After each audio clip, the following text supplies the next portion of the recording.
The logic is monetary policy was tightening. It was supposedly higher to reduce inflation, but it does make money more expensive to get. So the fact that money was still in the markets, that equities still rose, despite all of that, despite the sort of let's focus on inflation, but let's ignore inflation in the stock market, is just an interesting phenomenon that I think is based on no matter what happened with rate hikes or the focus on them, there is a permanent distortion between financial markets and real assets or real growth. And what that indicates is that there's been so many years of quantitative easing and so many years of cheap rates that even though we had this period, and it is the longest period in the last 24 years of rates being this high for this long, it wasn't enough to really shake out the money that was on the side, the money that could be leveraged, the larger institutions or banks that had the ability to get money at lower levels and consumers and so forth. And they did. And it went into the market. And then you add on to that the expectation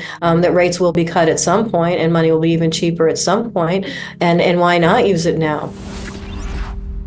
And that is what we are seeing. So if you zoom out of this period of each FOMC meeting talking about what's going to happen with rates, what's the market doing today? The market, rallied a lot after the FOMC meeting on Wednesday. It declined a lot. It overall balances out to an uptrend. And one of the interesting things I said in this piece, I look back to June 1999. Before all of this very, very low interest rate policy came, and even before QE became a big thing.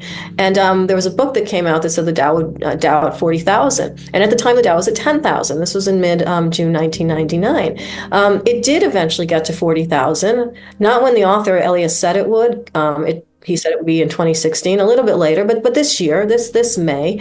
And on that token, and that was somewhat boosted by quantitative easing and low rates for a long time, but we're in that environment. That's not going to change. If we have a banking crisis or a major situation with liquidity, that QE will rise again. Those rates will go down more significantly, more quickly again. That's the environment that we are in, despite having had inflation pressures and despite the fact that we're going to continue to see lingering inflation going forward, because that's just where we're at geopolitically and from a supply chain perspective. So by that token, the Dow could actually get to 160,000 by 2050, which is a long time out and a big number. But these factors all override these interim moments right now. If we look at the fact that the Dow, just even over this period, has basically appreciated by so much since COVID, and even again since the Fed's been raising rates, and gold's appreciated by about 30%, you're talking about gold also quadrupling from those levels. And if you look at personal consumption deeper,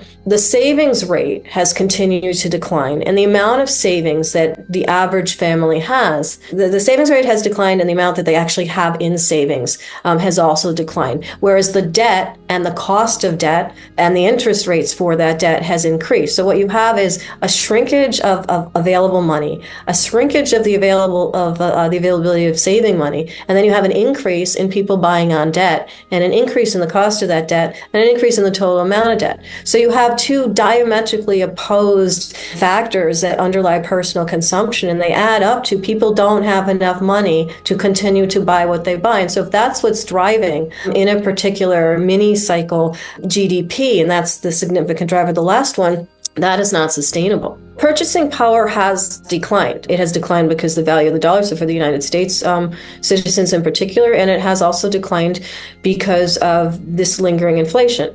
We have seen prices rise less quickly more recently, but they are still rising, and they are still rising more quickly than average wages have kept up. And by that same token, in again, some of the smaller towns and localities and manufacturing belts, jobs are harder to come by.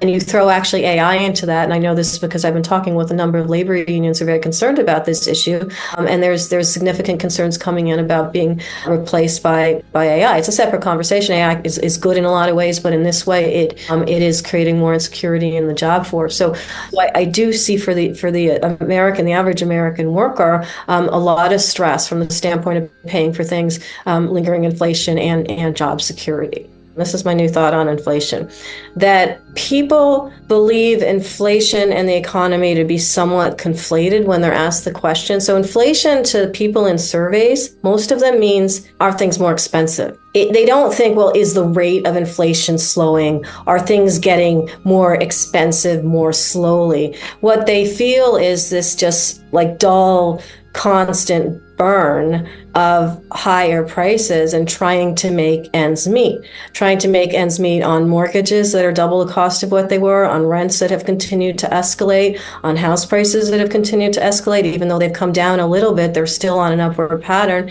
We're looking at a summer where gas prices are now starting to escalate again, as happens every summer. But these are all things that pinch individuals, grocery prices, all of these things combined. And then you throw on top of that credit card debt, which has been used to finance some of it, and which is more expensive now than it has been in effectively 2 decades. And so for a lot of generations at this point that are commingled, these are what I think people all attach to when they say, yes, inflation is a concern. What they mean is things are really expensive and I am really struggling. I don't see deflation across most goods. I mean, will there be competition in certain like big sales items, by the larger companies in order to get more aggressive with consumers that are tapping out? Yeah, maybe. And you could see sort of periodic slowdowns or cuts in prices of goods. But in general, companies are facing, the same situation, which they're trying to make money. They are passing some of those expenses on. There are supply chain and transportation logistics expenses that they do pass on. It's a cycle where to really see deflation, we would have to go back to real depression times, and that's just not a thing. And so that's why what you're just saying, that people are just whether you call it the rate of change or whatever, to them inflation just means high prices.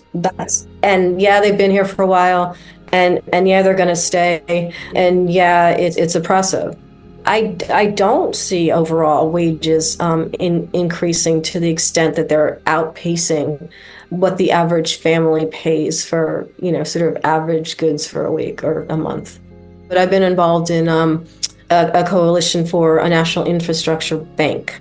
And what would that do? It's a long story. We can go into another time. But effectively, that would repurpose some of our current debt. So not issue new debt, no new taxes, no budgetary squabbles in Washington on either side of the aisle, into areas that require infrastructure development throughout the country. That's in power lines, that's communication lines, that's ports, that's bridges, that's road, and effectively create a non-inflationary finance mechanism which would allow for real development and real growth in our supply chain, in our manufacturing, and for people that get involved in jobs and retraining for those jobs, as well as cybersecurity, so the technological side of those jobs and everything else.